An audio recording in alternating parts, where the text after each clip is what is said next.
Biza 6 yoshli qizaloqni egidan o'tkazganmiz. Mana uxlamagan holatda alfa ritmlar ko'rinib turibdi. Uxlamagan holatda hech qanaqa achaklar aniqlanmayapti. Endi uyquga ketadi hozir.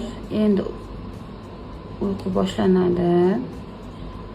Hozir 32-minut ketyapti egini. Mana uyquga o'tyapti. Alfa ritmlar sekin yo'qolishni boshlayapti. Va uyquga ketish bilan bemorda achaklar aniqlashni boshlandi.